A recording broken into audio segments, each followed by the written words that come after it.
Pemirsa, kota Jakarta menjadi kota berpolusi terburuk sedunia. Emisi penggunaan kendaraan pribadi dan kawasan industri, serta minimnya ruang terbuka hijau menjadi beberapa penyebab kualitas udara di DKI Jakarta kian memburuk.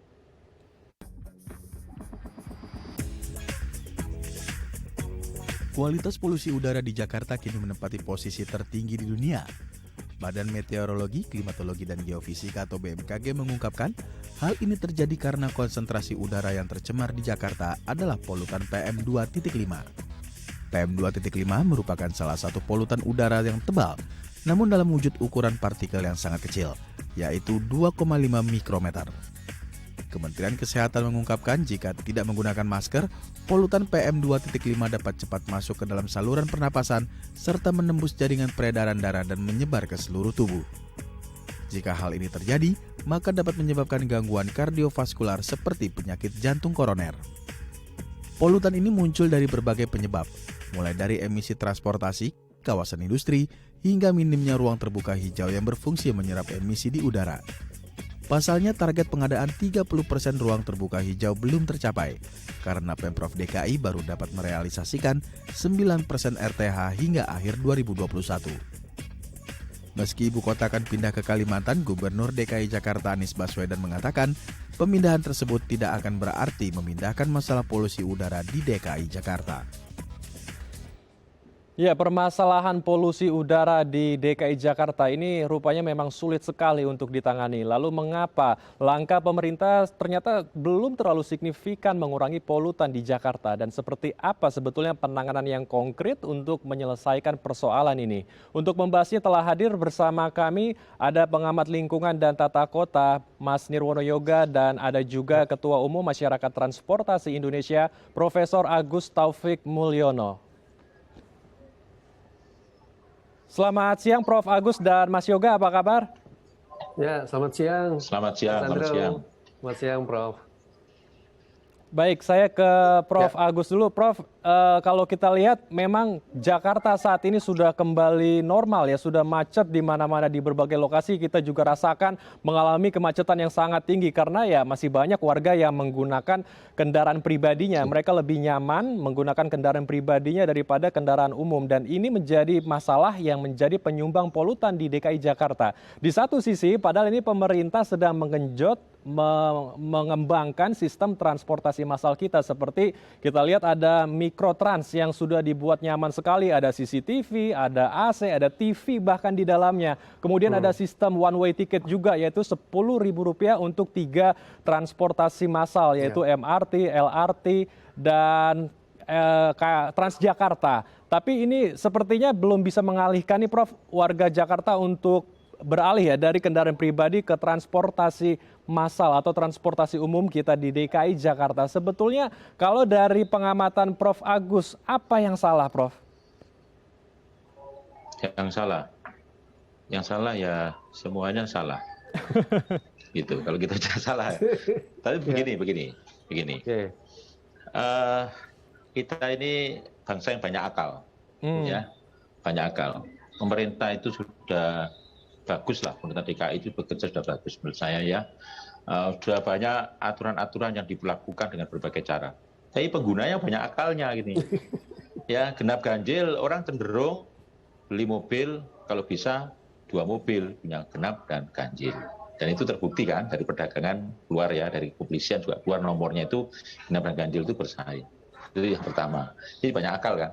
Yang kedua, kondisi prasarana kita, jalan kita kan terbatas ya di Jakarta. Mau ditambah mana lagi gitu? Mau ditambah tol apa lagi? Itu sampai kita punya pikiran dibangun terowongan ya di luar kota Jakarta.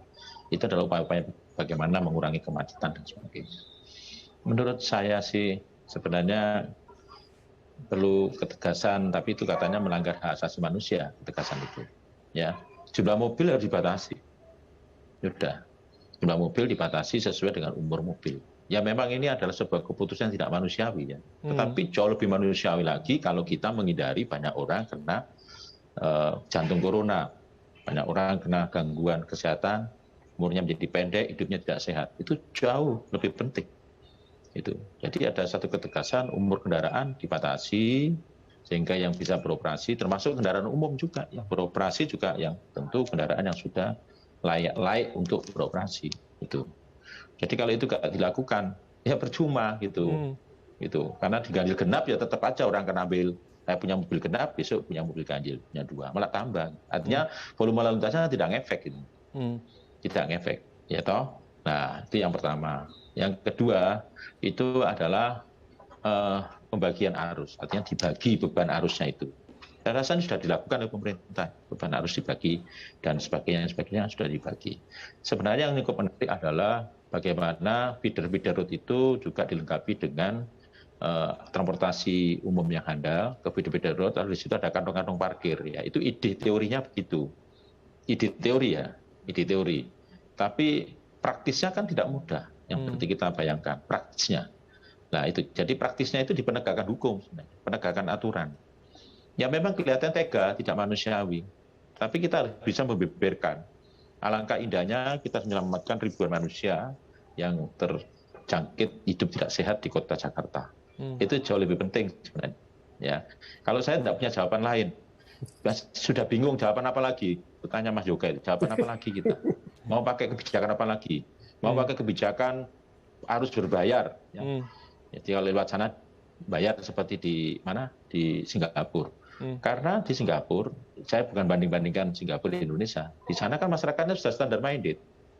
Pemerintahnya punya ukuran pada sanksi yang tegas. Kalau kita kan tidak. Kadang-kadang contoh-contoh dari para pejabat tinggi, para tokoh-tokoh politik itu tidak memberikan contoh yang baik juga di dalam kehidupan bertransportasi di Jakarta. Mereka dapat keringanan yang luar biasa. Ya, masyarakat tidak. Jadi ada kecemburuan. Masa mereka tidak dilarang kok, masa aku dilarang? Mereka gitu. Nah, ini hal-hal sepele ya, tapi itulah awal dari perubahan menuju transportasi yang beradab di kota Jakarta. Ya, saya tadinya sudah sangat bangga dengan kota Jakarta di saat pandemi itu luar biasa, ya kan? Kotanya indah dan sebagainya. Begitu dibuka, sekarang menjadi macet lagi gitu. Ya itu persoalannya. Karena yang ketiga ini ya, sekali-kali selalu saya omongkan selama 12 tahun dan 15 tahun ini, bahwa pemilikan mobil pribadi itulah simbol sosial, simbol keberhasilan sosial. Jadi gengsi bangsa kita itu tinggi. Kita belum bisa menikmati naik angkutan umum berdasi, pakai tas berdasi, itu nggak bisa. Ya, nggak bisa. Gestur ini memang belum bisa hilang, buat kita. Ya, naik angkutan umum, nyaman. Padahal mereka ini, kalau di luar negeri, menuruti.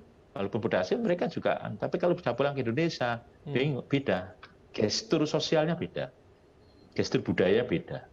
Ya, gestur gengsinya beda. Itulah akar masalahnya sebenarnya. Kalau kita bicara kenapa dari kendaraan pribadi tidak bisa pindah kendaraan umum. Itu. Ya di satu sisi memang ya penyelenggaraan angkutan umum belum begitu maksimal sih. Tetapi kalau demandnya tinggi, pasti akan maksimal. Ini kan tanggung nih. Buat angkutan umum demandnya nggak tinggi, jadi bingung pemerintah. Itu. Yang nggak harus diubah dulu ada gesturnya tadi. Pemahaman, pandangan hidup. Ya, bahwa pemilihan mobil itu bukan persoalan sosial, persoalan gengsi hidup dan sebagainya. Itu barangkali Mas Anjung. Baik, jadi harus ada kebijakan yang tegas dari pemerintah, kemudian pemerintah juga harus menjadi role model ya, menjadi contoh dulu di depan, kemudian juga harus ada perubahan mindset gitu, jangan karena gengsi kita harus punya mobil kendaraan pribadi begitu agar bisa menunjukkan kita ini adalah orang yang sudah sukses, kemudian ya nyaman akhirnya menggunakan kendaraan pribadi dan enggan untuk menggunakan transportasi massal. Nah ini menjadi PR kita nih dan juga pemerintah. Oke, saya mau ke Mas Yoga. Mas Yoga juga sering mengatakan nih, prioritas Pemprov DKI Jakarta seharusnya tidak hanya menyelesaikan persoalan banjir, namun juga polusi udara di DKI Jakarta yang sekarang ini sudah dicap menjadi terburuk bahkan di dunia. Nah, untuk menjadi solusi, RTH ini bisa menyerap ya polusi, tapi RTH kita ini angkanya masih minim sekali Mas Yoga. Di akhir tahun lalu di 2021 itu kalau tidak salah di angka kurang lebih 9-10% dari target kita adalah 30%. Ini gapnya lumayan tinggi nih Mas Yoga. Sebetulnya apa yang membuat Pemprov DKI Jakarta begitu sulit untuk mencapai RTH yang sudah disesuaikan dengan targetnya? Ya, ini sebenarnya lebih pada komitmen ya.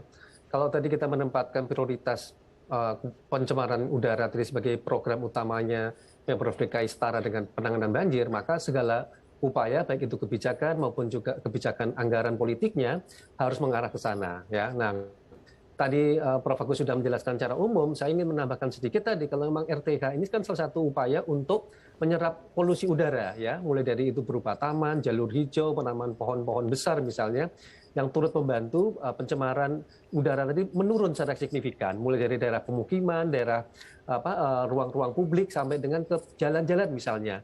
Nah, ini tentu komitmen ini yang kita butuhkan ya, dengan penganggaran yang besar terutama, terus kemudian juga komitmen untuk menambah ruang terbuka hijau dan juga penambahan pohon-pohon besar setiap tahun. Nah, ini yang kita lihat dalam bahkan bukan 5 tahun ya, dalam 20 tahun tidak terlalu banyak menambah signifikan. Itu satu.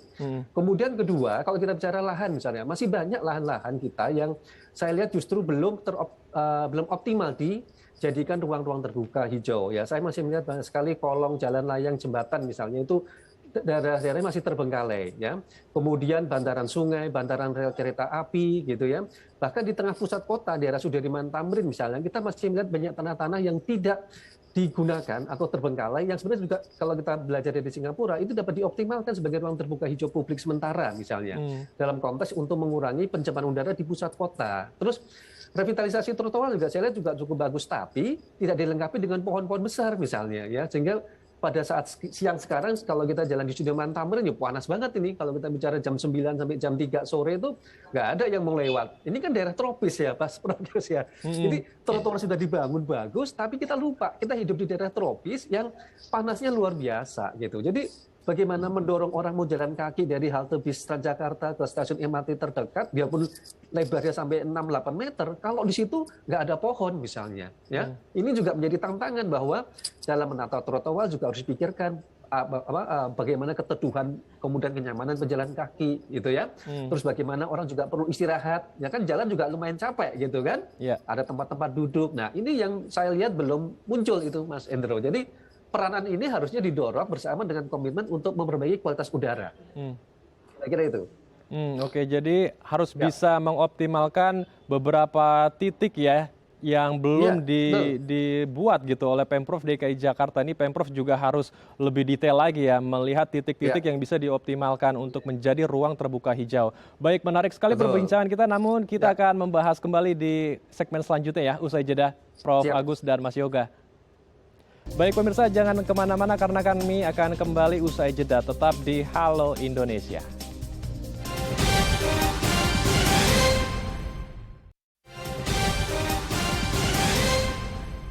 Terima kasih pemirsa, Anda masih bersama kami di Halo Indonesia. Kita masih melanjutkan perbincangan tentang bagaimana mengatasi polusi di DKI Jakarta bersama dengan Mas Yoga dan Prof. Agus. Saya ke Prof. Agus terlebih dulu. Prof, ini kemacetan di kota Jakarta ini kan bukan hanya disebabkan oleh warga di DKI Jakartanya sendiri di dalamnya, tapi ada warga-warga dari kota penyangga seperti Bodetabek, Bogor, Depok, Tangerang, Bekasi. Nah, kalau mau mengalihkan warga-warga dari kota penyangga, ini kan pasti mereka kesulitan ya, karena untuk mencapai ke titik-titik transportasi massal atau transportasi umum kita, mereka pasti harus extra effort dulu, setidaknya ya mesen Gojek dulu lah, itu pasti akan memakan waktu dan biaya mereka sendiri. Nah, pertanyaannya apakah sebetulnya pemerintah juga menyadari hal ini untuk membangun feeder-feeder di daerah penyangga kita, di daerah Bodetabek tadi, Bogor, Depok, Tangerang, dan Bekasi, agar mereka juga mau beralih dari transportasi pribadinya ke transportasi massal? Iya, Jakarta ini kan kalau nggak ada penyangga kan mati. Iya kan? Mati. Mati itu artinya ekonominya berhenti. Karena memang baik itu roda pemerintahan, keberlangsungan pelayanan pemerintah, swasta, maupun dunia pendidikan, sosial, dan sebagainya itu kan memang dari penyangga. Kan nggak mungkin orang akan berdomisili di kota Jakarta. Pasti di penyangga-penyangga. Satu. Ya kan? Yang kedua, transportasi itu menerus. Tidak boleh transportasi itu bersifat berhenti, oh ini di wilayahku nih, nggak bisa. Transportasi harus bersifat menerus, ya, tidak mengenal batas sebenarnya transportasi itu. Seperti sungai lah, nggak mungkin kan sungai itu melewati 3 kecamatan, 3 provinsi, 3 negara, lalu kita potong, dihentikan di situ sungainya kan nggak mungkin. Ya kan? Nah, pertanyaannya kalau kita berpikir sungai di negara-negara Eropa, lewat 10 negara sungai itu bersih gitu. Ya kan? Nah, coba kita ambil alih pola berpikir seperti itu.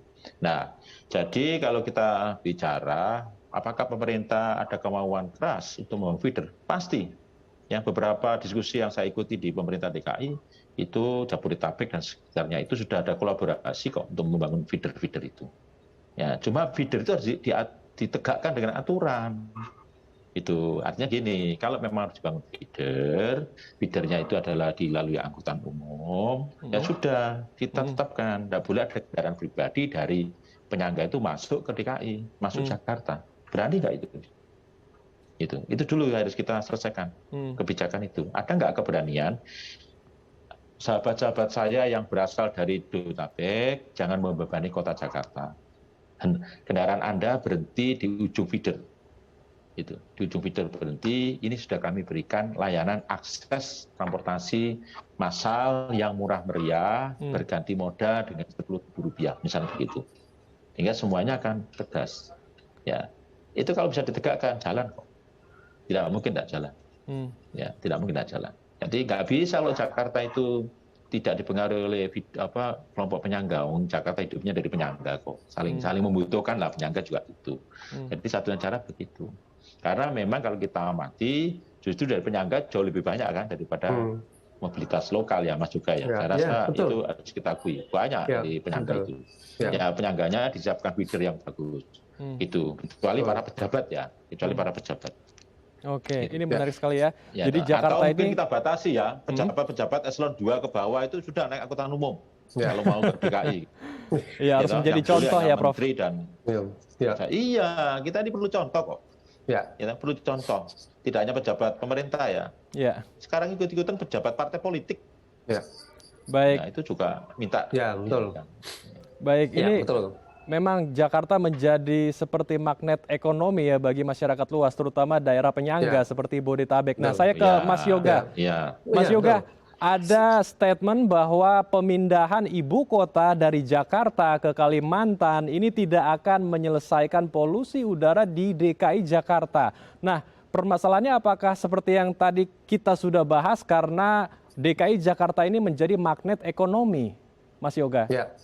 Ya, sebenarnya kalau dari perbaikan kualitas udara tadi ya, itu sebenarnya tidak ada sangkut pautnya dengan pemindahan IKN, karena pindah maupun tidak pindah ya Jakarta tetap akan menghadapi masalah yang sama kan. Artinya Jakarta sendiri harus serius untuk menangani masalah pencemaran udara. Nah, tadi dikatakan oleh Prof. Agus, ini ternyata di lapangan pemerintah justru membangun lebih banyak lagi jalan tol nih, ya Prof ya.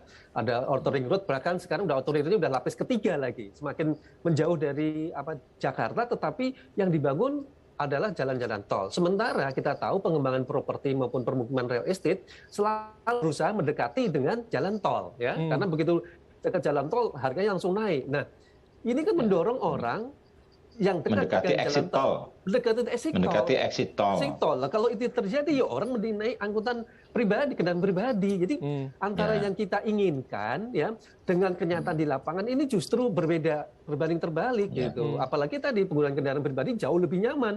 Apalagi di depan rumahnya pintu tol, ya pasti dia akan cenderung itu. Jadi tata kota kita sendiri tidak mendukung gitu ya, tidak sejalan nih kebijakan pengembangan transportasi massal dengan kebijakan tata ruang. Ini dulu menurut saya juga harus ditata. Bagaimana Jabodetabek secara keseluruhan tata ruangnya juga terkait. Apalagi tadi Prof bilang betul, karena tadi tata kotanya nggak diatur, orang pinggiran Bodetabek naik kendaraan umum maupun kendaraan pribadi jauh banyak kendaraan pribadi. Begitu motor mobil menuju ke Jakarta. Contoh paling mudah nih apa Mas Hendro? Pada hari kerja Senin sampai Jumat ramai di tengah kota. Begitu Sabtu Minggu macetnya pindahnya ya di Bodetabek tadi. Itu kan juga menunjukkan bahwa tata kotanya di Bodetabek sendiri juga harus benahi gitu. Jadi PR ini harusnya menjadi catatan. Apalagi yang mau pindah ke IKN hanya 1,5 juta target utamanya. Artinya kalau kita bandingkan penduduk Jabodetabek yang 30 juta, sebenarnya tidak terlalu banyak efek kan. Berarti masih banyak warga Bodetabek yang akan tetap menuju ke Jakarta. Apalagi urbanisasi akan terus meningkat, Mas Hendro. Nah, disinilah menurut saya penataan transportasi kota harus sejalan dengan penataan tata kotanya. Ya harus jalan berbarengan ini gitu ya. Tanpa itu tidak akan pernah ketemu gitu. Gagasan Gagasan seperti pengembangan TOD misalnya, itu kan harus dijadikan gitu kan sebagai cikal bakal kita menuju apa?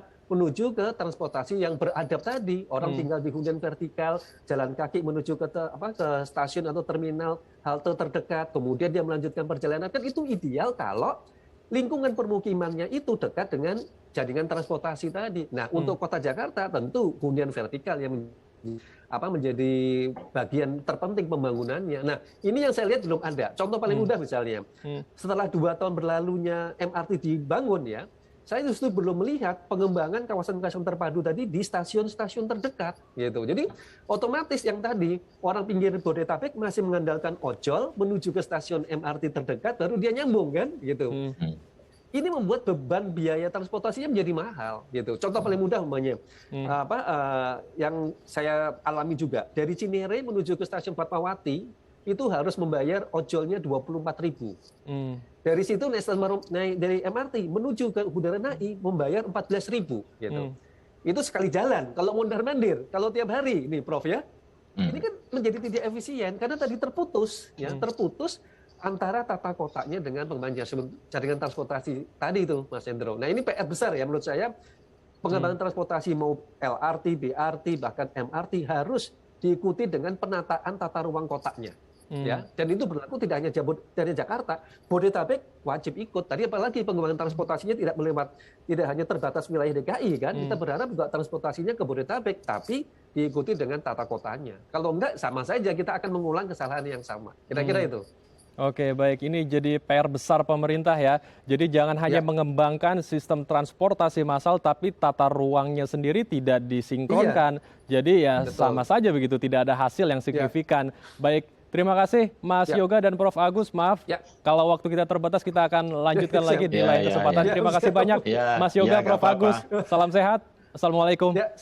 Waalaikumsalam. Pemirsa, guna mencapai target cakupan kepemilikan akta kelahiran, Disduk Capil Kota Tangerang memberikan layanan akta kelahiran dengan metode jemput bola. Informasinya usai jeda, tetap bersama kami di Halo Indonesia.